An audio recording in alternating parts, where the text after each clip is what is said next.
Hi friends, எல்லோரும் எப்படி இருக்கீங்க? நல்லா இருக்கீங்களா? நான் உங்கள் கோச் மணிபாலா. இன்றைக்கி வெயிட் கெயின்காக ஒரு டிப்ஸ் பார்க்கலாங்க. வெயிட் ஏறலை, ரொம்ப நாள் ஃபீல் பண்ணிகிட்டு இருந்தீங்க அப்படின்னா யாரும் கவலைப்பட வேண்டாம். ஒரு டிப்ஸ் உங்களுக்காக சொல்லித்தரேன். ஒரு 1/2 லிட்டரு பால் எடுத்துக்கோங்க, 2 செவ்வாழை எடுத்துக்கோங்க, அது கூட ஒரு 10 பாதாம் எடுத்துக்கோங்க, முந்திரி ஒரு 3 முந்திரி எடுத்துக்கோங்க, 4 அத்திப்பழம், அது கூட 4 வால்நட்ஸ் எடுத்துக்கோங்க, கொஞ்சமாக உதிர்ந்த திராட்சை எடுத்துக்கோங்க. இது 1/2 லிட்டர் பால் நல்லா காய்ச்சி ஆற வச்சு கொஞ்சம் கூட சூடு இல்லாமல் நீங்கள் மிக்ஸி ஜாரில் ஊற்றி பழம் எல்லாத்தையும் போட்டு நல்லா அரைச்சி காலையில் ஒரு பிரேக்ஃபாஸ்ட்டுக்காக எடுத்துக்கோங்க. உங்களுக்கு ஈஸியாக வெயிட் கெயின் ஆகும். அது கூட ரெகுலராக நீங்கள் ஃபாலோ பண்ணுற ஃபுட்டை நீங்கள் ஃபாலோ பண்ணுங்கள் போதும். உங்களுக்கு ஏதாவது டவுட்டு அப்படின்னா டிஎம் பண்ணுங்கள். நம்ம சேனலை மறக்காமல் சப்ஸ்கிரைப் பண்ணிவிடுங்க, மறந்துடாதீங்க. அந்த பெல் பட்டனையும் தட்டி விட்ருங்க, சரிங்களா?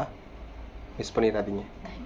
ரெகுலராக நம்ம வீடியோ வரும், மறக்காமல் ஃபாலோ பண்ணுங்கள்.